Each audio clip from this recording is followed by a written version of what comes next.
Trying to look on like he's sneaky, not say nothing. Morning, Rabbi. How are you? Can't hear you. You're on mute. Can you hear me? Yes, there you go. Sorry, my my PC is frozen or something. All right. All right, good. What are you supposed to do about it, Excellent. right? Huh? You can't rely on these things, hey? Not much you can do. I mean, you can always take it to Geek Squad and have them do it. All right, guys. Shalom, Rabbi. Hi there, hi there. All right, so guys, I'm sorry to keep you waiting. Some technical issues. Hopefully the internet will be better. I'm hoping that. Okay, so the class today we're going to deal with is going to be with the laws of Shabbos and Kiddush and candle lighting, and left a little tutorial yesterday for anyone who wants to see it. You can have a look, and we're going to touch on that today. Just want to make reference to it. So before we get, oopsie. Tell me, is that better, guys? Right. Okay, so I just want to say hi to everybody before we get started. And so first of all, let's go around. Okay, so Mariella, hi. Hi. How you doing? Good to see you.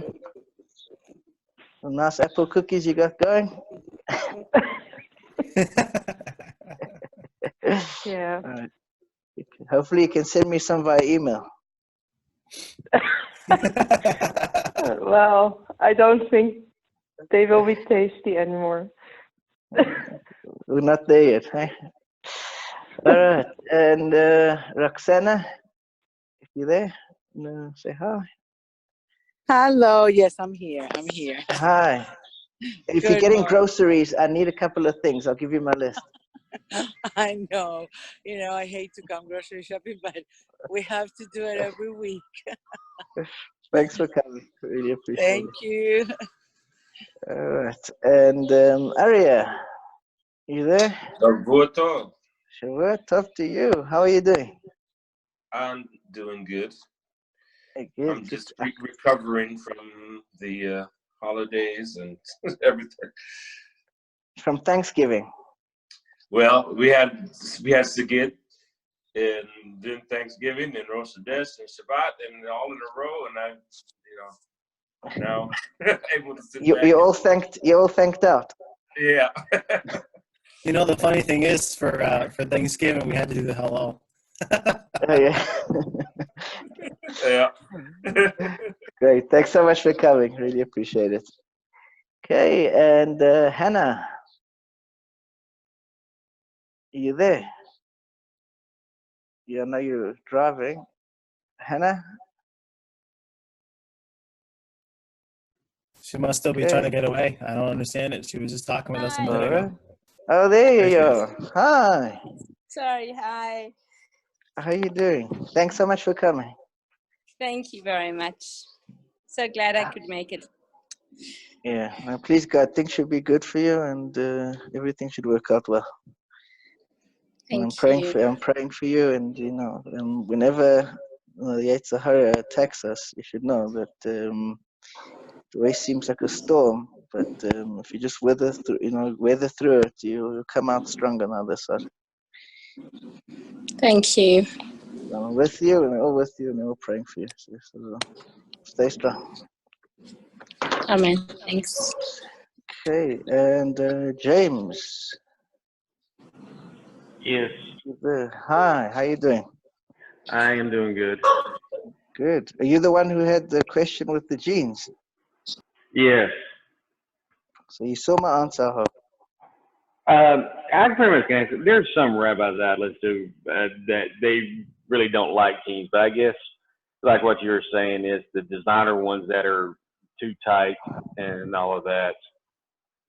So my opinion is you must wear jeans. Say again?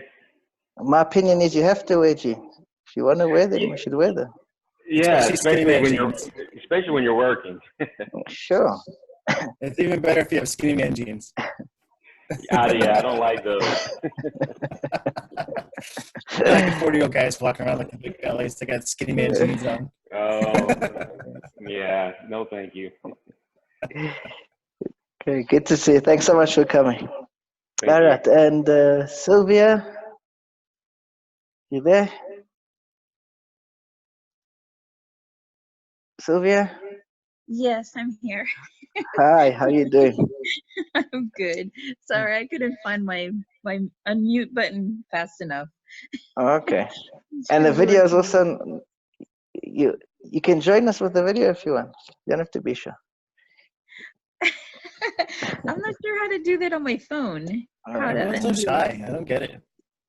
So when you got to fiddle around and then it works Okay. out somehow.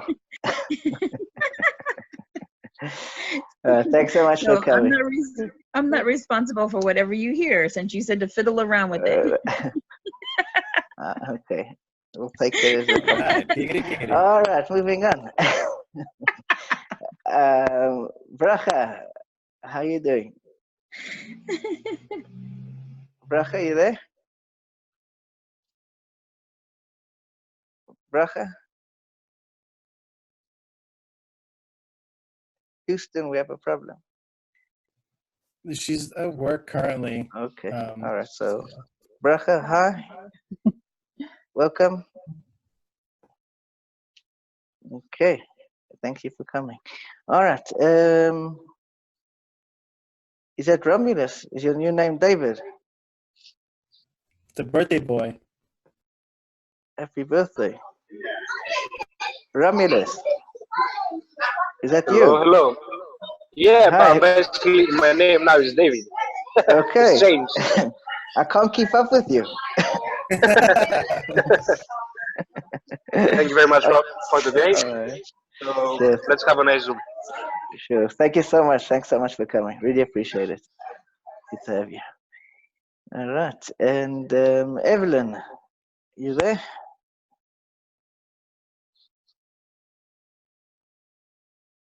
Hi. Hi, Evelyn. How you doing? Okay. Okay. Hope we should feel a bit better than okay. Should be great. Amen. You know, I'll tell you something. Rabbi Nachman says that person asks you how you're doing, so you say, "No, I'm doing." If you're honest, sometimes you'll say, "And I'm doing terrible. I'm not feeling good."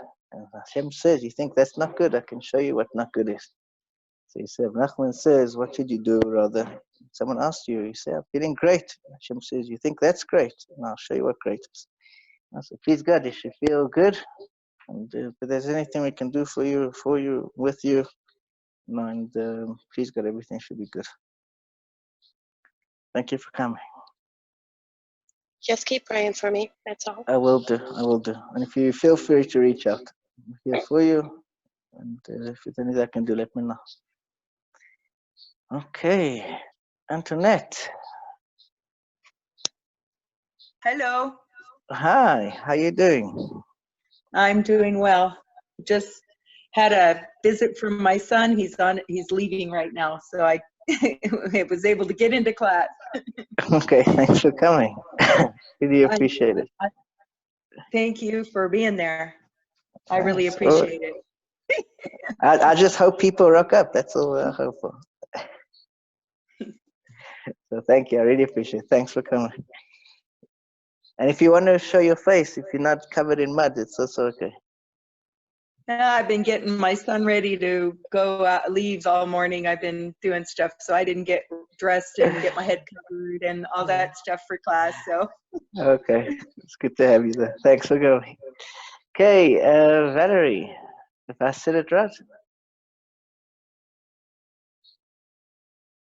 So this would be her first class. Okay, so Val, welcome to our class. Can you hear us? We unmute you. Yeah. How are you doing?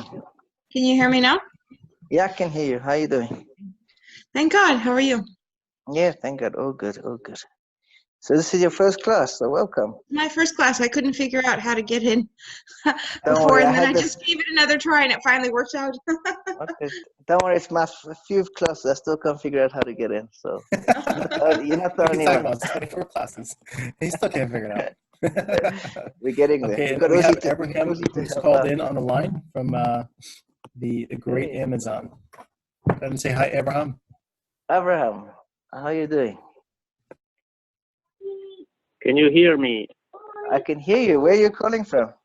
Ah, finally. I was talking a little bit before when you greeted me, and I was just talking and talking and talking, and it didn't seem that anybody was hearing me. Oh, But I'm doing great. excellent. So good to have you. Thanks for coming. Are you in the Amazon Thank at you. the moment? Yeah, I am in the Brazilian border with Colombia, Okay. and it's in the jungle on the Amazon River. Wow. Very, very close.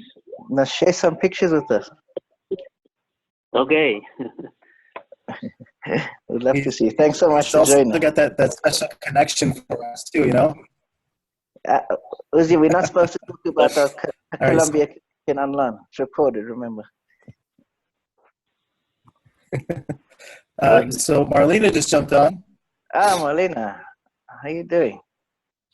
Can you hear us? Hi. Are you muted? I think she is. I think she doesn't want to talk to us.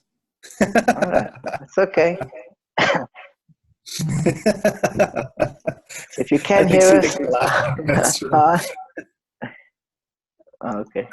I'll Okay, learn so sign I language did see as we that go along. I did see Chrissy jump on.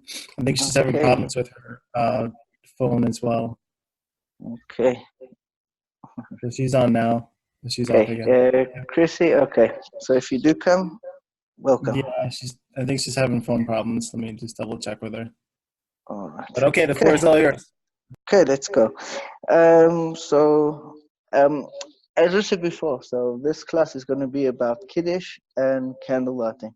And the interesting thing, the Gemara says that when a person comes home from shul on a Shabbos night, so there's two angels which accompany this person, like guardian angels.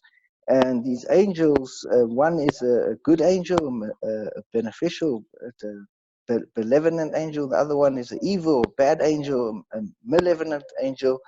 And the two angels accompany a person home on a Shabbos night, on a Friday night. And the Talmud says as follows: that when the angels come and they look into the house, they see, is there peace in the house? People getting along together? Is there everyone? Is there any fights going on? Is everyone at peace with one another? Is the house prepared for Shabbos, or is it a big mess? Is what's going on? If they find that the house is doing well and everyone's at peace with each other and it's prepared for Shabbos, so then the good angel says a blessing. He says it should be like this again next week. And the bad angel has no choice but to answer Amen. And he says Amen to that blessing. That next week, you should have the same thing. And so too with the negative angel, right? If the angels come and they see that everything is disorganized and it's all a mess and everyone's fighting with each other and there's no shalom bayis, there's no peace in the home, so then the negative, the bad angel says it should be the same next week. And so the good angel has no choice but to answer Amen. And that continues for the following week, right? So whatever a person's setting is on a Friday night, so he's given either a blessing, so to say, or a curse of sorts, that the same should progress throughout the week. Now, I just want to discuss this for just a moment. What it means is that we know that it's brought in a number of commentaries that there are angels which look after a person and stay with the person throughout their life. We have guardian angels, and there's different types of angels that are continuously protecting us, and these angels accompany us. And when Shabbos comes in, So these angels are going to set the tone for the whole week to come. Now, the energy which we feel on Shabbos carries over all the way from one Shabbos to the next. And if we look in the song, right, if you can refer to the tutorial which I uploaded, the Shalom Aleichem song. So we first welcome in the angels, and then we end off the last stanza. We say, "Seitzchem l'shalom." Go away, angels. No, we tell the angels to come. We tell the angels to go. And the commentaries explain that it's not the same angels who we're welcoming and telling to go. The angels we welcome in are the angels of that particular week, and the angels which we tell to go are the angels which are from the previous week. Now, if ever a person wants to break a cycle, of bad luck or misfortune or something, if a person doesn't have peace in the home, so it's a very important thing to on Shabbos, to prepare for Shabbos, so that when the angels come, they can bless the home, and even the bad angel has no choice but to agree and to say amen to the blessing of the good angel. So it's very important that a person should have his home prepared and ready for Shabbos, so that he can get that blessing which will carry him through for the whole week.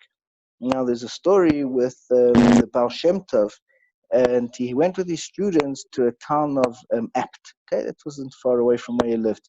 And he went to Apt, and he said to his students, "I want you to call for me. There's this guy called Shapsi. Right? I want to see this man called Shapsi." So the students look around, they find out who is this Shapsi guy, and eventually they bring in Shapsi. And the Baal Shem Tov says to Shapsi, "Tell me, Shapsi, what happened to you last week?" And Shapsi goes, "Oh my gosh, how did you know, right? How did Baal Shem Tov know what happened?" She said, "I'll tell you, right, what happened was, I'm a very person who doesn't like to take charity from other people. And Friday came, right, and my business had been doing terribly that week, right? He lived on a day-to-day basis, week-to-week basis, and he didn't have what to get for Shabbos. He said, I didn't have money for food, I didn't have money for anything for Shabbos, I didn't have money for candles, for lighting the Shabbos candles." So Shapsi said, I said to my wife that, if it's the will of Hashem that I don't have, so that's what Hashem wants. Hashem obviously doesn't want me to have, and if it's okay for Hashem, so it must be okay for us. If Hashem doesn't want us to have anything for Shabbos, so then we have to accept it, that's how it is. And my wife says, okay, fine, I agree, there's nothing to do. And with that, Shapsi goes and he makes his way to shul a few hours before Shabbos comes in. He has nothing to do, nothing to prepare with. And he goes to shul and he starts saying Tehillim. Eventually Shabbos comes in, he davens with everybody. And on the way home, right, he comes home and Shapsi sees, he opens his front door and he sees that, to his amazement, that the table is laden with nicest food, and the Shabbos candles and everything set out, as if it's been the best week ever. And he says to his wife, "What's going on? Where's all this from? How did this all happen? Where did you get all this from? And did you borrow money from someone? I don't like that." So his wife says, "No, of course not. I'll never disobey you. I know that you don't like to take money from anyone. But I'll tell you what happened. When you left to go and say Tehillim and you went to shul, so I took on myself. I said, I've got nothing to prepare. Normally I cook for Shabbos, and I decided instead I'm going to clean. At least I'm going to do something in honor to preparation for Shabbos. So I decided I'm going to go and clean the house. And as I was cleaning up, and I was dusting and polishing and sweeping, so I came across a little crevice in the wall. And I thought it was just a speck of dust. And I started rubbing on it. And lo and behold, something popped out. And I saw it was a silver button, right? And this button actually came from my wedding dress. And I don't know how it got lodged in the wall, but I took the button and I went to a pawn shop, I sold it. And with that money, right, I went and I bought everything for Shabbos. And so Shapsi, when he heard this, he said to his wife, "Wow, it's amazing! Hashem really took care of us. It's an open miracle." And he started dancing around, with his wife around the table, and he started singing Shalom Aleichem, dancing together with his wife. And he said to the Baal Shem Tov, "I know, is that what you're telling me off about? Did I do something wrong by dancing with my wife around the table, for Shalom Aleichem? Is that wrong?" And the Baal Shem Tov said, no, exactly the opposite. Right? There's no better way to serve Hashem than with song and dance, and to be happy and to welcome Shabbos, with such a joyful spirit. And because of that, because you welcome Shabbos with such a joyful spirit, you can be guaranteed that every Shabbos from now on, you'll never go without, you'll never have lacking. Right? And so Shabsi did continue in that way, and the bracha of the Baal Shem Tov took place. So it just shows you that, guys, even if we whatever reason, there's a fight, an argument, something which happens before Shabbos, it's important that when Shabbos comes in, to make peace and to make sure that the home is a nice environment. So when Shabbos comes in, the angels can give us a blessing, because this blessing is going to last us, for the whole week. Now, the mitzvah, right, the first thing after a person comes home, right, so we sing Shalom Aleichem, and then we sing Eishes Chayil, and again, I can refer to the tutorial of what that sounds like in the different tunes. You can search online for different variations of the tunes. The words are there, and I put it in a transliterated format, so that you can, if you're not used to Hebrew, you can see the English, letter formations and the phonics of how those letters are sounded, etc., and the translation as well. You'll find a full translation in the ArtScroll Siddur, the one we referred to last week. Just as a side note, although the custom is to first sing Shalom Aleichem and then Eishes Chayil, and then only afterwards to make Kiddush, the law is that a person can make Kiddush immediately. If he's hungry, if he's got guests, and his guests are hungry, so you can straight away go to Kiddush, and you can sing Shalom Aleichem and Eishes Chayil afterwards. That's important to know. If you ever have guests which are hungry, if you yourself are hungry, you can first go straight to Kiddush. Okay, now there's a special mitzvah on Shabbos. We're going to dive into some laws, and this is our first lesson. We're actually going to cover halacha, or laws of what to do in practice, how we actually fulfill these obligations. And there's a very important thing. We do a mitzvah on Shabbos called Kiddush. Okay, now Kiddush comes from the word lekadesh, to make holy. Now, very often this word, I don't know where the word holy or what holy even means, but in Hebrew the word kadosh means unique, means special. So if something is holy, what it really means is it's unique. It's something which is it's a one of a kind. That's what holiness means. There's only one of them. So we say that God is exceptionally holy. Why is God so exceptionally holy? Because there is only one God. So the more unique something is, so the more holy, so to say, it is. Now Shabbos, each Shabbos is a unique day. And in spirituality, there's a very special concept that, unlike physicality, right, if you think, for example, take any piece of furniture or a car or something like that, if you have an old car, right, so if you buy it when you buy it brand new, that's the best state it's going to be in. A year later, it's depreciated in value. 2 years later, it's a little worse. 3 and 4 and so on and so on. Right? After 20 years, right, then you're looking at a wreck already. Now, the same is true with most physical things. Now, physical things with time deteriorate. Right? That's the nature of anything physical. Right? With time, it has wear and tear, and it deteriorates. Now, in a spiritual realm, there is the very opposite takes place. That in spirituality, the longer something exists, the more it gains and more it becomes greater, and it appreciates in value. Now, this is something very unique, right? A contrast between physicality and spirituality. Now, we find that there are a number of times where we make a blessing over one. Some of them include at a bris, at a circumcision. We use wine at a wedding. We use wine for Shabbos, for bringing in Shabbos. We use wine for taking out Shabbos. So there's a number of times where we use wine as part of the ceremonial one. And I want to discuss why that is. What's so unique? Why did the wine come as such an important feature in Judaism? What's its place? What's the role of wine? Now, you may be aware that wine appreciates with age. Okay, now you may notice some things. For example, if you're into whiskeys, recommend this book. I often don't recommend other books, but this is a good book. Now, there's whiskeys, appreciate with time. Now, it's interesting is that whiskeys, after about 30 years, actually start depreciating. They only can hold their value. They go up and up and up, and after about 30 years, they dip. Now, wine is not like that. Wine can continue getting better and better and better, even for hundreds of years. Now, so wine is something quite unique. Although it's a physical thing, but it appreciates in time, right, like as if something which is spiritual. Now, whenever we want to make a connection between that which is physical and that which is spiritual, so what we do is we use the thing which is a physical substance, and we bless it to connect it to the physical thing. So think of it as the bridge. The bridge between physicality and spirituality is wine.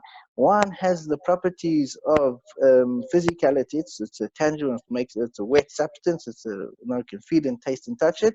But on the other hand, its quality is like that of something spiritual. So we use wine at every single special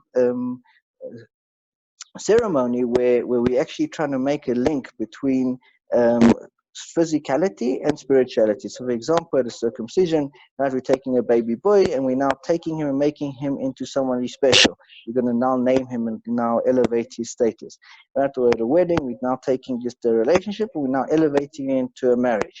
Or with Shabbos, we're taking something which is just a regular weekday and we're going to elevate it and give it the status of being something which is holy. And so when Shabbos goes out, we're going to take something which is holy and then return it back to being a regular day of the week. So whenever we make this bridge and we're crossing over from physicality to spirituality, we use wine. And this is quite an important concept that Kiddush, when we make Kiddush on a Friday night, so we use wine. Now, I want to perhaps jump into some of the laws of Kiddush. And I'm going to actually be reading straight from the book for this section. I will skip out parts which are not so relevant for today, but you should and keep the book with you as a reference guide for situations as they come up. Now, just to explain to you how I wrote this book when it comes to halacha. So this is the first class where I actually speak out halacha. Now, when it comes to halacha in Judaism and the laws of what to do, so there's actually, you'll find that there's many different opinions. With almost every section, you'll find that there's numerous opinions. Now, sometimes it can range between 2 or 3 opinions up to 10 or 15 or even more. So what I did was, for this book, to make it user-friendly, I took as many of the opinions as possible, and I found that which was common amongst all opinions. So what you'll find in this book is kind of the basis, and that's kind of why I called the book Fundamentals of Judaism. This is the basics, so to say, the very components that everyone agrees to will be found in this book, and you'll find as you learn, you do some more, so you'll be able to add on to this. So this is kind of a stepping stone. This is the points which are discussed here, are the points which are unanimous. Okay, now, just a couple of quick facts about the mitzvah of Kiddush on a Friday night. So on Friday night, there's actually a Torah obligation to make Kiddush. Okay, so just like there's a Torah obligation, for example, to blow a shofar, to sit in the sukkah, to wear tefillin, right? It's on that level. So there's a Torah commandment to make Kiddush on Friday night. Right? If anyone's interested, the source of that is can found in the Minchas Chinuch, and it's mitzvah Lamed Aleph 31. Now, the next thing is both men and women are obligated in the mitzvah of Kiddush, and normally women are exempt from time-bound mitzvahs. However, women are obligated in the mitzvah of Kiddush, and there's a discussion around that. I didn't put in the discussion, but just so you to know that women are obligated. Now, Kiddush should be made as soon as possible after Maariv, which means as soon as the Shabbos has come in, you should, as soon as possible after you've prayed Maariv, to make Kiddush. Now, this is important halacha, and that is it's forbidden to eat or drink until after Kiddush has been said, not even water, and that's something which is unique to Kiddush on a Friday night. Until you've made Kiddush, it's forbidden to eat or drink anything. And I will, if you have questions afterwards, discuss situations, where and when, and if an emergency comes up, what you should do in that case. Now, a person who's begun to eat or drink before making Kiddush, So the law is you shouldn't just continue eating. You should stop and first make Kiddush and only afterwards continue eating. Now, just some facts about the Kiddush of Friday night. So there's different customs. And if you may go to different people's houses, so I included here different customs, although normally I don't include customs. Just the reason I included in this section was because you may go to different people and you may notice that some people are doing one thing and other people are doing another, and you might get confused. You know, this rabbi did it like this and my friend does it like that. So I just want to show you there's 3 different customs. Now, some stand only for the first 4 words. Now, if you listen to the tutorial, that those 4 words are Vayiher, Vayivoker, and some stand for that and then sit down for the rest. The second custom is some stand for the biblical passages and then sit for the blessings, and others stand for the entire Kiddush. Okay, and there are different customs. Just so my own custom personally is I stand for the entire Kiddush. There isn't any right way or wrong way to do it. There are different reasons, and each one has a solid basis, you know, to stand by where that custom comes from. Okay, now the way to handle a Kiddush cup, right? So I've got here a silver cup. I don't actually use this very often, but you'll find quite commonly that a silver cup or, you know, a Kiddush cup is used. And when we lift up the Kiddush cup, there's a special way to do it. What we do is we lift it up with 2 hands, like this, once it's filled with wine, and then we hold it with a cup underneath like that. And the reason for that is brought in, I think the Ben Ish Chai brings it, is that we have, if you count 5, we have 5 fingers on the one hand, we have 5 fingers on the other hand. Now, numerically, 5 and 5 is 10, and 10 is the numerical value of the gematria of the letter Yud.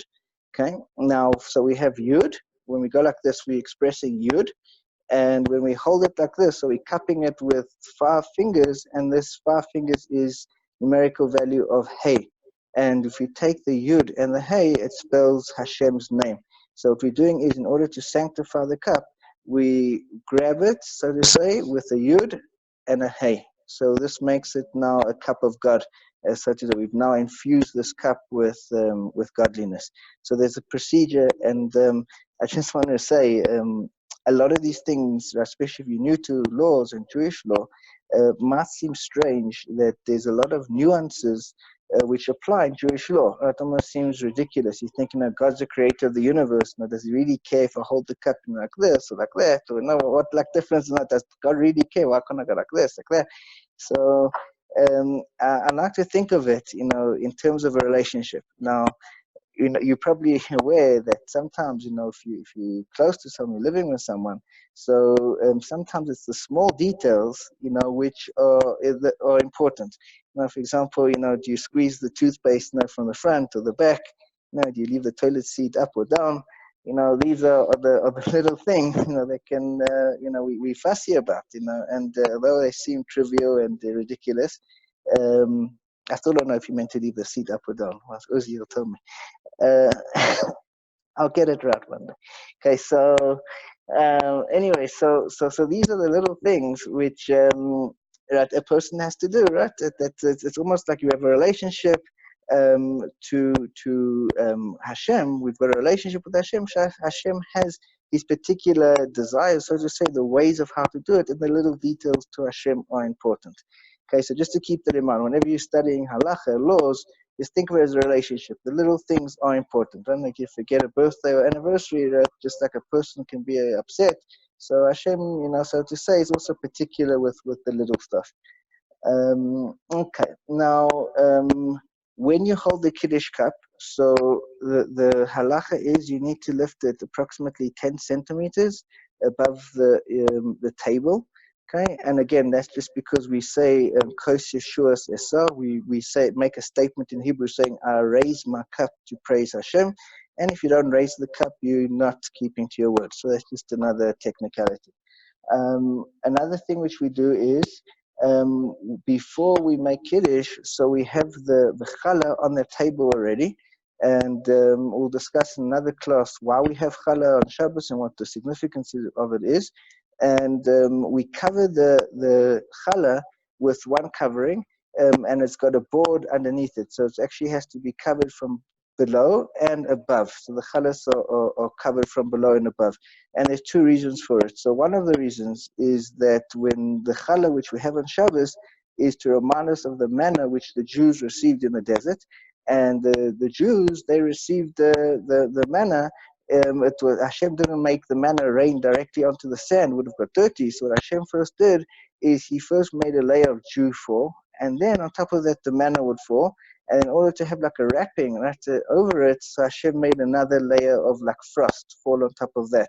So the manna which they received was clean and pure, and we keep our chalas in the same state, covered on the bottom, like the manna with the dew below and the frost on top, and we keep it covered.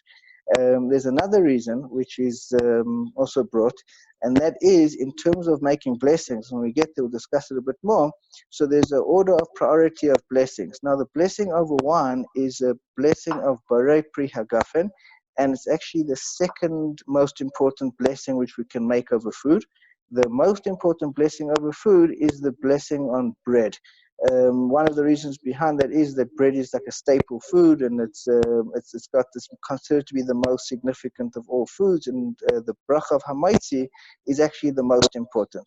Now, that's brought that we don't want to embarrass the bread by making a blessing over wine before we make a blessing over bread, so we cover it up. So in order like not to offend or not to embarrass the bread. And obviously, bread doesn't get embarrassed. So it's more for us to learn the lesson and not to embarrass people. And if we're not going to embarrass even inanimate objects, so how much more so we shouldn't be embarrassing people. And it's kind of a lesson for us to remind ourselves very often, and I've seen this happening. A person can have a guest, at his table, and he can embarrass them, right? But doing all kinds of things, make them feel awkward or unpleasant. And it's just to set the tone, right? To be sensitive to those who are around you, and to be sensitive as a human being in general, that we shouldn't be embarrassing, not even inanimate objects, even though they can't feel it, but for our sake, not to be a person who embarrasses others. Okay, now moving along just with the 5 laws which are important with regards to the Kiddush cup itself. So the Kiddush cup needs to be what they call shalom. Shalom means it has to have no cracks inside of it. So if you've got a lot of people use metal and things like that because it's going to be solid. Now, if the cup has a crack and it's leaking liquid, it's no longer kosher to be used for Kiddush, and you probably wouldn't have such a cup in your house in any way. So it's just the law that you can't use a broken cup. If it's chipped on the side, that sometimes can happen with glass or other ceramics. If it's chipped, you also shouldn't be using that for Kiddush. The next one is a quite important law, and I've seen a lot of people don't know this, but it's actually essential for making Kiddush, and that is before you make Kiddush, you have to do something what's called shtia and hadacha. Now, shtia means you fill the cup with water, you wash it inside, and hadacha means you wash the outside. So that can be done very simply. You put the cup under running water, you fill it up inside, splash it out, wash the outside, and you can, if you want to dry it off, you can, but it needs to be washed before each use. And this is something, even though it can be brand new out of the cupboard, not just kind of the dishwasher, that doesn't matter. It's a special law in making Kiddush. The next thing is that the cup needs to contain a volume of a revis. Now, revis actually means a quarter, and it's a quarter of a measurement in Talmud times called a lug. And a lug, right, if you watch the tutorial video, there's different explanations of how much a lug and a revis is. So a revis starts from a shear of 86 milliliters all the way up to 150 milliliters, and you can do the cubic ounces to fill that out. Okay, I think it goes up to I think it's 3.5 or up to 5.3.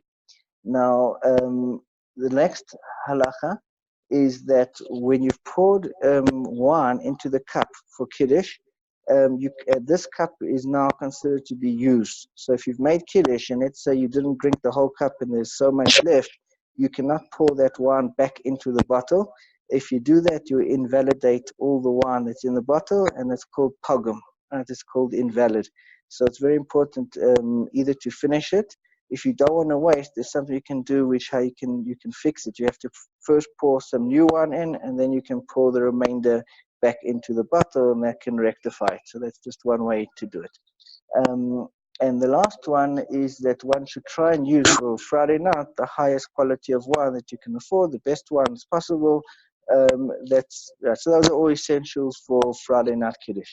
Now, Kiddush on Shabbos day is quite different. I'm going to skip the laws of what you do if you don't have wine. It has happened to me once or twice where I didn't have wine, either I forgot or thought that it was in the house and it wasn't. There's a special procedure, and you can look in the book what to do.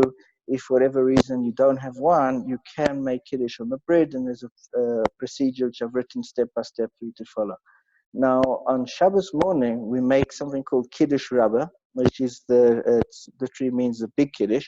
And Kiddush on Friday, on Shabbos day, on Shabbos morning, is slightly different, right? It doesn't have all the same severities. The laws of the cup are essentially the same. But instead of using wine, one can use what's called Chama Medina. Now, Chama Medina means the drink of a common drink. Some of those include beer, liquor, whiskey, milk, orange juice, tea, or coffee. Right, so that's a personal preference. I personally don't like grape juice. And I think someone asked a question about drinking grape juice and wine. Now, a lot of wines contain sulfites as a preservative. And I personally have a bad reaction in my stomach with drinking sulfites. Other ones are preserved with potassium sorbate, which is usually a lot easier on the stomach. So if for whatever reason you can't drink the wine, or it affects you in a negative way, so you can for Kiddush in the daytime specifically, and in the Havdalah as well, you can use Chama Medina. I personally use coffee because that's what I prefer to drink. Okay, now there's a common custom. A lot of places have a Kiddush for the congregation, right? After prayers on a Shabbos day, they make a Kiddush at the shore, right? And you even find things called Kiddush clubs where people get together and they make Kiddush privately. Now, these things are okay. There's only one halachic requirement, and that is that you need to have a halacha called Kiddush b'makom suda, which means that you need to make Kiddush in the place where you're going to have your meal. So specifically where you're going to have your meal. So the way to do that is, if you are going to have Kiddush at shul, you should try and eat the mazonos, which will be pastries, the biscuits, anything where you make a mazonos blessing on. You should have enough of that you can make an after bracha. Okay, and the final law, we're going to move on to candlelight and then take some questions. So the final law is, can I make Kiddush for other people? Now, there is a misconception which people think that one has to drink the Kiddush wine. You don't have to. The only person who needs to drink the Kiddush wine is the one reciting Kiddush. And it's better for one person to make Kiddush and to have everyone in mind. You don't have to drink the Kiddush wine, it's optional. There's only one exception to that, and that is if you are making Kiddush for someone and you've already made Kiddush.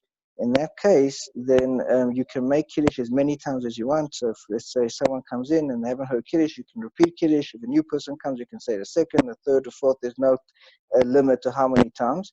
But when you make Kiddush for someone else who hasn't heard Kiddush, but you've already made it, so that person must drink the wine. That's the only time where you have to drink Kiddush wine. Other than that, it's optional. And just because of that, so there's a important law that, which is kind of, call it manners or kind of a common thing, when Kiddush wine is distributed, you're allowed to then pass it on to someone else, since you've got no obligation to have it. So you can pass it to somebody else, and you don't have to drink it straight away. But with the bread, we will learn about that in another lesson. The bread, if the minute you get it, you have to eat it. You're not allowed to pass it to the next person. Okay, now the next thing which we're going to look at is the laws of candle lighting. Now, this is a huge mitzvah, and I want to discuss one or two very important things about the power of our personal prayers and the importance of lighting candles. Now, Shabbos candles is not just something which is, it's a very, very big mitzvah. and it was made by the sages to bring spirituality. It's almost like we don't have the menorah anymore in the temple. Shabbos candles can equate to the same thing, and the prayers which are made around Shabbos candles, not only does it accelerate the redemption, but those prayers are prayers which Hashem never ignores. Right? They're very, very powerful prayers. Now I'll tell you a story which I heard. I forget exactly who. I think it was a person called, I think it was Mr. Ivan Ziskin, that there was in South Africa a couple of years ago, going back maybe 30, 40 years before my time. And there was, it was just after the Holocaust, and there was a man who he survived the Holocaust, him and his son. Now his wife and the remainder of the family all got killed in the Holocaust. And the man escaped eventually from Nazi Germany and eventually landed up in South Africa. And this man obviously was exceptionally bitter and exceptionally, anti-religion, anti-Judaism. He said, because I was Jewish, I was targeted. And he brought up his son when he moved into South Africa. He said, you know what, whatever you do, just stay away from Jews, stay away from Judaism. He put him in a non-Jewish school. And he told his son, if you, whatever you do, never marry a Jewish woman. Right? That's the one thing that will break my heart. Just don't ever associate with any Jews. Just forget about it. It's just bad news, And that's what you should do. Now the son, being a little bit of a rebel, so he decided that his father doesn't want him to marry a Jew, and he had a bit of a fallout with his father, and he ends up marrying a Jewish woman. And he doesn't keep exactly so much, but the child which I have, he has a son, a grandson, and the grandson turns out to be someone who eventually becomes, fully observant and very connected to Hashem, like fully orthodox in every way. And the grandfather was like astonished. He tried his very, very best, to make sure that his family would never continue on in the path of Judaism. And despite his very best efforts, his grandchild, was fully connected, to his faith, and he came back somehow. And so the person who came, right, when he met his rabbi, he asked him, tell me about your family. And he told him the whole story. And he said, how can it be that you came back? What was it? So the grandfather, who was an old man at this time, he said, I think I know what it was. He said, when my wife, used to light Shabbos candles, she always used to cry. And she used to say this prayer. And I'll read you the prayer which we say. And it's I'll take a picture of it later, but this is the picture. I'll send it or share it with the group. I'll say it in Hebrew, and then I will. It's a bunch of it, but this is the part which I want to say. And we say within this prayer, we ask Hashem to remember us and to have us, bless us and our family. And we say the following words. We say, "V'zakeni legado," and allow me, merit me, to raise banim, sons, ubanas, and daughters, chachamim, who are wise, unavoinim, and who have wisdom. Oyave Hashem, those who love Hashem. Yirei Elokim, those who fear God. Anshe Emes, people who are truthful. Zera Kodesh, a holy seed. Ba'Hashem Devekim, who cleave to God. Umeirin esa olam, and let them spread light into the world. Torah, with their Torah study, ubemaisim tovim, and their good deeds. Ubechol meleches avodas habora, and with all the work of the heavenly work for God. And this is the prayer that the mother would say every Friday night, crying that she should merit, that all her children should be those who are connected to God, and they should never lose her children, and her children should never go astray. And it's a very important time, right? And he said that in that merit of that woman who was crying every single Friday night, so her grandchildren eventually came back, to the faith because of these powerful prayers. Now, it's something which you should know, that every woman who lights Shabbos candles, that your Shabbos candles can and do change the world. And the prayers which you make around lighting Shabbos candles are the most powerful prayers which exist, possibly, on the same level as the high priest in the Holy of Holies. It's on that sort of level where it has the ability to change, and it's people's lives have been saved from lighting Shabbos candles. And if you light a candle, and in the merit of someone who needs help, right? Say, I think it was a soldier, Gilad Shalit, who was taken hostage and captive. For many years, his mother lit a candle for him every single week in the hope that one day he'll be returned. And after many years, he was, returned alive. So you should never underestimate. It's a very, very powerful prayer. Now, just some of the laws of candle lighting, and then I'll take some questions. So candle lighting is a rabbinical mitzvah. There's two reasons for it. One is to honor Shabbos, and the other is to have joy on Shabbos, right? And just to give light to the table so we can see. Now, the obligation is on all adult members of the household. And although the woman normally lights Shabbos candles, if for whatever reason the woman is unable to, the man is obligated to light Shabbos candles. Now, one member can exempt everyone else. So once the woman or the man is lit, the other party would be exempt. Now, it's customary for the woman to light the Shabbos candles, and there's two main reasons for that. One of them is because the woman's called the homemaker, right? And in fact, in Aramaic, the word for a wife is called the debinsu, and debinsu comes from the word bias, right? The woman creates the environment of a home. And the home environment is essentially created by the woman. So it's her special mitzvah. And another reason why it's given to women, especially, and it's a woman's mitzvah more than it is for a man, is in the Garden of Eden. So God said, I'm going to withdraw and I'm going to diminish light. And it was partly due to the fact of Eve's sin. And Eve wanted a way to rectify it. And God said, in the future, you'll be able to bring light back into the world through your lighting of the Shabbos candles. So you should know that every single Shabbos that you light Shabbos candles, you're not just increasing, just the candle in your home, but you're actually elevating the entire world onto a higher level in a plane of a different dimension of being. Okay, just a few very quick halachas of when to light the Shabbos candles.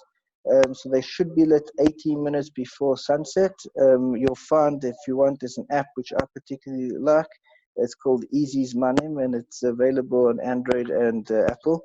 And it gives you, just put in your location, use your GPS coordinates, and it will tell you when candle lighting time is. And there's a number of sites. If anyone ever wants to know when Shabbos lighting time is, they can contact me. It's quite accessible nowadays.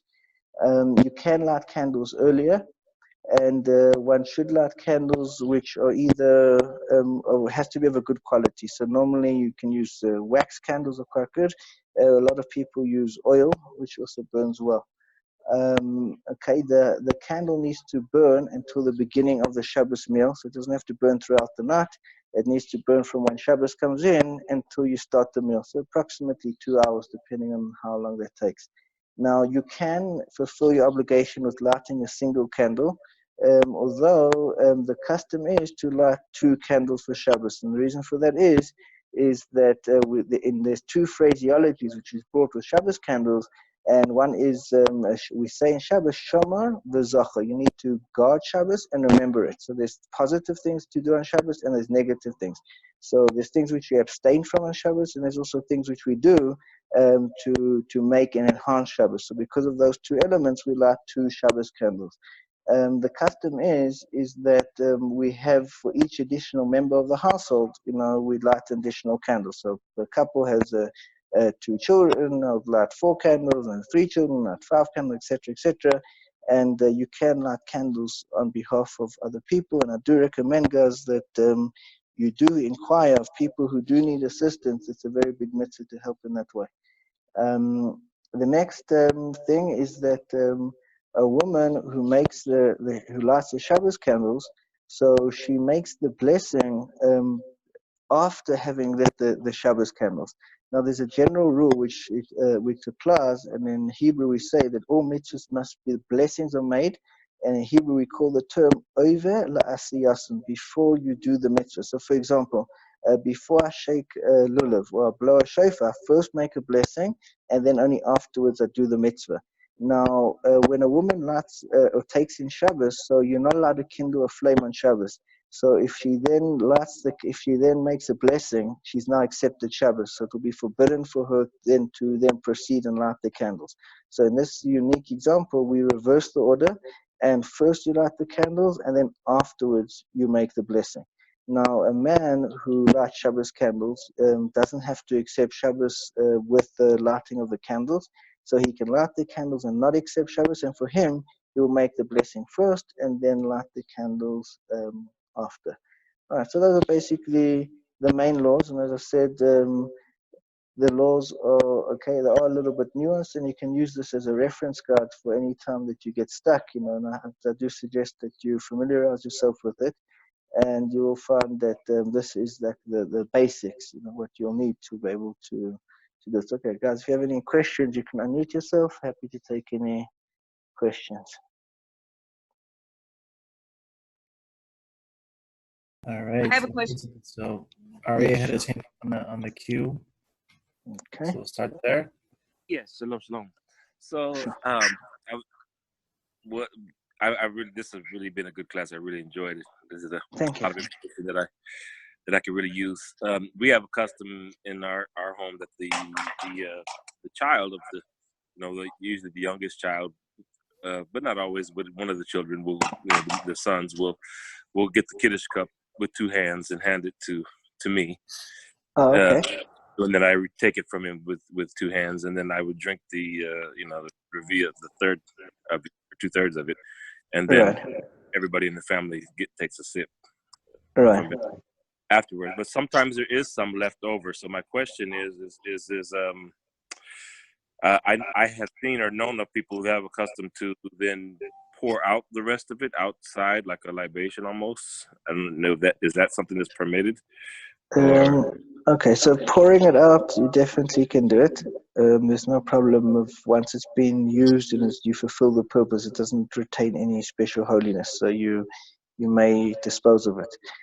If you want to save it and you want to reuse that one, you need to first pour new wine into the cup and then from the cup back into the bottle. Okay.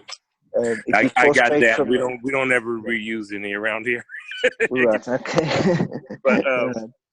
But I was just curious about that was okay as far as taking it outside and pouring it, or sometimes poured so into a different drink and then drink it. Yeah, the only consideration is not to pour it onto grass, but down the drain or anything like that would be absolutely fine. Okay. Yeah, for watering the grass.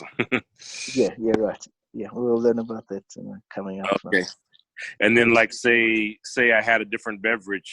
I could pour the rest of the wine into that beverage. You may, yeah, sure. No Yeah. problem.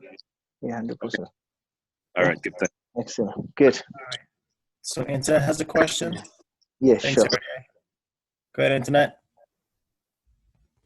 So the question is, in some synagogues over the Torah ark, they have a light that shines all the time that's electric, Yeah. Can you use electric candles for Shabbos? Excellent question. Rav Moshe Feinstein brings down that in the case of an emergency you can, but that his ruling was based on incandescent light bulbs where they have a filament which is actually glowing hot, so it's like a mini fire contained within a bulb. So incandescent lights can be used. Modern day lights, which for example LEDs, are going to be slightly different. When we do electricity on Shabbos, so we'll look at that. But the mitzvah is, unless it's an emergency, to try and if you can be present and stay in the house. I know sometimes it can be a fire risk if people, let's say, going out and they don't want to leave the candles burning. So if one is at home and you can tend to the candles, for sure the right thing to do is to light a fire candle. Okay, thank you. Sure. Okay, anybody else? I know it's a very interesting class, and I know there has to be lots of questions. So come on, guys, don't be scared. Dun, dun, dun. I know the rabbi is so deep and heavy with his instructions, right? No one has questions. Roxana, you got a question for us? I have a question. No, I don't have a question. I have a kind of hard problem. My phone is not letting me hear everything, but I think it's my phone. Okay. Okay. Video will come later. I'll put on the recording and hopefully it will be fine and be able to hear everything. If there's I have anything another question. yeah, sure. Okay, so Sylvia had a question, and then we can go back to internet. Yeah, the number of candles. You Yes. said in the merit of anyone who needs help. Like I have the traditional 2, and then I have a small candle for my grandson. Is that Right. is it okay? So it Yeah, doesn't matter the 100%. relationship. No. So ideally people are out for family members because you naturally should be close to family members. But sometimes people's family members aren't as close as they should be, and their relatives aren't either observant or not lighting the candles on their behalf. So for any orphan souls or souls that need help, so there is a mitzvah and a big merit to light candles for them as well. Said something about it. I don't understand. What if they are not Jewish? Because I'm the only one in my household who is. Yeah. No, so that's you can it still helps. Every prayer helps. No. Okay. Great. Thank you, Rabbi. Okay. Sure. All right, internet. Okay, so we have these LED candles that we use specifically for Shabbos. So Right. we wanted to understand the difference, or I do want to understand the difference with LEDs, because my husband, he's into electronics, and he said, well, the light emanating is no different.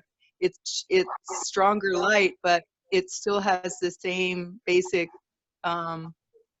it's still creating heat, not a lot of heat, but it still does. So Right. So when we get to electricity on Shabbos, I think it's going to be class 35, something like that. We're going to look at the difference. So LED lights work with a very low current, can induce the light to glow. Now, although LEDs can produce, high lumens, and it's got a very high lumen count, so you can get high light source, big light source of energy from a low amount of energy. That what the requirement is to have fire. And in the old-fashioned light bulbs, so you had that filament which would be burning.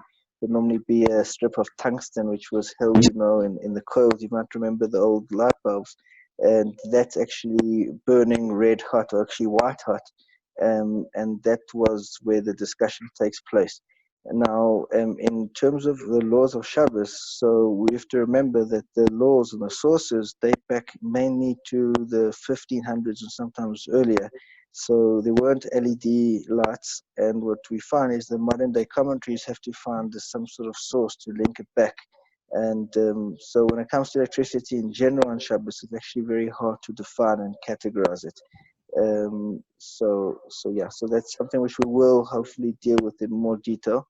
And then maybe once we've explored electricity in general, we can hopefully maybe come back. And if you remember right on the question, we can maybe have re-examined this, as something to look in. I mean, there's definitely a lot to discuss here. okay, thank you. Well, I definitely enjoy real candles, but there's always that issue of fire, and Yeah, safety no, of definitely. using Yeah. those. Yeah. Okay, thank you. Yeah, sure. Good. All right. I don't know, Ari, did you have one more question? Your thing is still up again. Okay, Aria. Sorry, I didn't take you down. I'm sorry. Oh. But yeah, one kind of a question, more of a statement, I guess. Just on that last one, we use LED lights not for the candles. We use candles for the candles, but around the house just for the purpose of having a couple of lights on throughout the Shabbat that don't give us a high electric bill. Okay. Yeah. So I do the same. Definitely recommend LED. And, yeah. Yeah. So again, Otherwise, and I think timers on the blick. But I do have some questions about the electric, so I'll wait till that class and we'll. Yeah. So once we those. discuss electricity on Shabbos, I think it will actually have a bit of a lot to discuss about the electricity on Shabbos and how to understand it. We need to first cover a few more of the basic laws so that we can understand where electricity falls in the general category of the laws of Shabbos. Yeah. Okay, so there's one other question, and she can ask the question. So go ahead, Sylvia. Actually, I had two more questions. You talked about the way to hold the cup, the Kiddush cup. Yeah. When you're cupping it, it should always be in the right hand, correct? That's right. Yes. Okay. In general, there is a law. The main reason for we do all mitzvahs with our right hand, and the reason for that is the right hand. Usually, if you're right-handed, this is your stronger hand. So we do mitzvahs with our stronger hand to show that we're doing mitzvahs like with enthusiasm. If a person is left-handed, he will use his left hand. So that is a law that does change. But if you're right-handed, then it's with the right. Okay. And then the other question is when, especially as a woman, when the blessings are being done, Yes. my head should be covered. Is this correct? Yes. So whenever blessings being made, even a husband and wife, who allowed to see each other is not a problem, but the hair should be covered. And whenever blessings being made, so a woman should cover her hair while the blessings being made. Yeah. Okay, so that is single or married. The head should be covered. No, single not. If a single woman doesn't have to cover her head, a married woman does. Okay. Yeah, I guess I better start covering my head then, huh? I'll tell you a story. What happened to me that you brought it up with my father. So one time he was making Havdalah, and there was a woman who was married but didn't have her hair covered.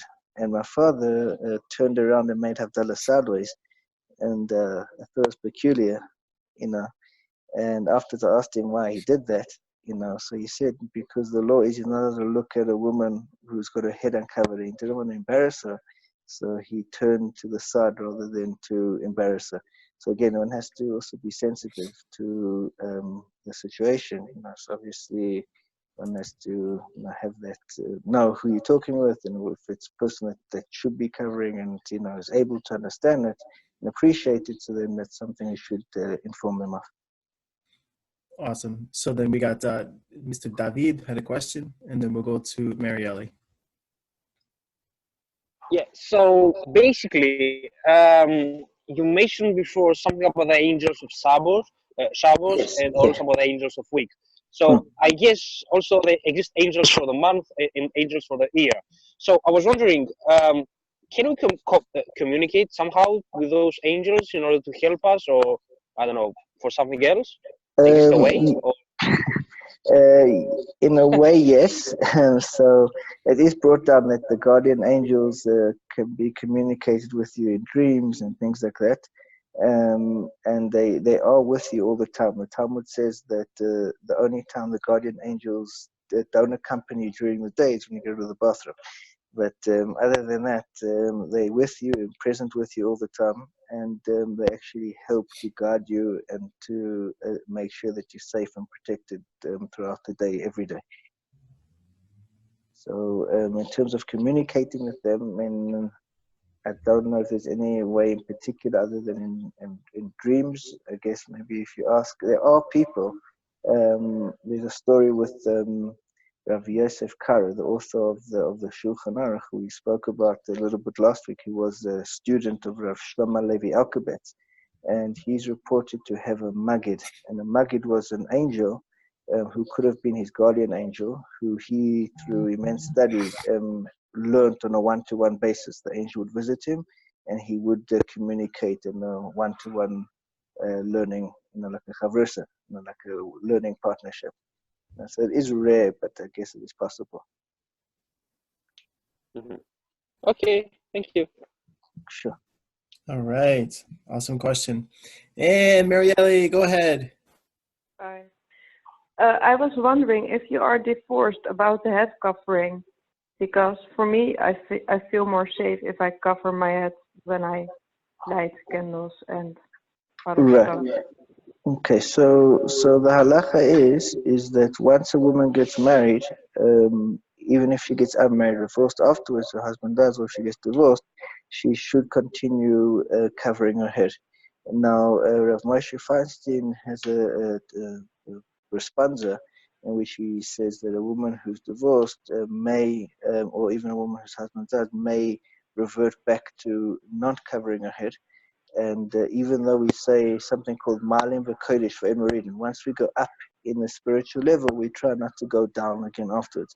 So covering your head is considered to be an elevation. Once you've reached that level, we try not to descend down again. But Moshe Feinstein says that a woman who feels more comfortable, not covering her head if she's no longer married, and there's what to rely on for her to uncover her head once again. So you have a preference. So basically, if you want to cover your hair, you may, and if you feel more comfortable to have your head covered, you may do that as well. So you can rely on either way. It's up to your own discretion.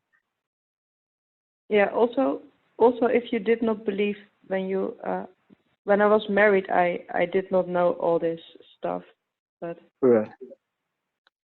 Okay, so you have what to do. You can use your own personal choice. Whatever you feel more comfortable with, that's what you should do. Yeah, I feel more connected and more safe if I cover my head every day. Okay, yes, you should go for that, So, definitely. Definitely. yeah, thank you. Bye-bye. Sure. All right. I think that's it. Good. I think that's it. So I got one more question that thought came up. Okay. Come on, Ari. Time's money, baby. Hey, time's money. When it's just a so interesting thing, because I don't know if we mentioned it, but I do have a Ethiopian background on my grandmother, and so I kind of gravitated to some of those customs, and even before I really became observant, we followed some of those customs, and in that, women often wear 2 layers of head coverings, as far as like a daily one that would be worn that covers most of the hair as just a thing of modesty, and then a secondary covering that covers the entire head for prayers and blessings. Okay. The prayers and blessings one is even typically. So I just wondered if there's any source for Yes, that, or that there is a halachic basis for that, and it's brought that one who covers the head in general should have an additional covering for prayer. It wasn't until the times of the Talmud, so you're talking roughly around 2,000 years ago, where before it became popular for Jewish people to, as a general populace, to cover the head. Only particular people would cover the head. So for the general populace, the law was passed that for blessings, your head should be covered. For those who are covering their heads in any ways, they would have a double covering. What is interesting is that a lot of yarmulkes, which we have nowadays, actually have, if you feel them, actually 2 layers inside of them. There's, let's say, if you have like one of those velvet ones, so there's like the material on the inside, and then there's the velvet top, so it actually can separate the 2, and it's considered to be a double covering inside of it. But there is a basis for it. Again, it's not something I personally overemphasize. There are many more important things which are more fundamental to core practices than a double covering. It is something important, but it's not like the first thing to tackle. Okay. Yeah, I was just kind of curious if that was just like a local custom or something that was actually in halakha. No, so there is a halachic basis to it. It's not mainstream, but there is a root in it. Yeah. Okay, thank you. All right, so I think we have one more question. So Manila. Can you hear me okay? Good. Yeah. Talk on the mic. Are you doing karaoke? Yeah. I don't know. Roxanne. Okay. So, All right, what's the significance of covering the eyes after the women light the candles? They cover their eyes. All right. Is Okay. that So you might have because seen what women you're do saying that. with the Right. embarrassment of like doing the mitzvah first? Right, yes. So what I've heard before, there are many reasons behind it. The one that I've heard is that the Shekhinah, the Hashem's presence, kind of rests in that moment. We said that that prayer is like the high priest in the Holy of Holies. And in order, like almost like God's resting right in front of you in your candles, like almost we cover our eyes, like to avert this intense radiation of Hashem. And so that's like one like on a spiritual level. On a more practical level, I'll tell you why a lot of people do it is that if you are praying sincerely, the chances are that you'll be crying when you be saying this prayer. And if in order not to embarrass yourself or to feel that you can express yourself fully and be emotionally kind of give it everything, and cover your face, that it's almost a private space, a private moment. So that's two of the reasons which I'm aware of. Thank you. Okay. Drop the mic. Thank you for the karaoke. All right, guys. Thank you so much. Thank you, Rabbi. Hey, guys. Thanks so much for coming. Shavua Tov. And everything for us. And not only so, but may you have a great week. All success for your teaching. Thank you all. Oh, thank you. Guys. If you have any other questions, guys, feel free to message me. I will, please God, be making some short videos for people that have questions. Haven't forgotten, I just haven't had the chance yet to do it. And the website is currently being developed, and some of the online courses and quizzes will be available. I'll let you know as soon as it's done. All right. All right, Great, well, guys. Thank Thanks you. so much. Bye, guys. Thanks everyone for coming. Bye. Cheers. Thank Bye. you. Have a good Bye. week. Bye.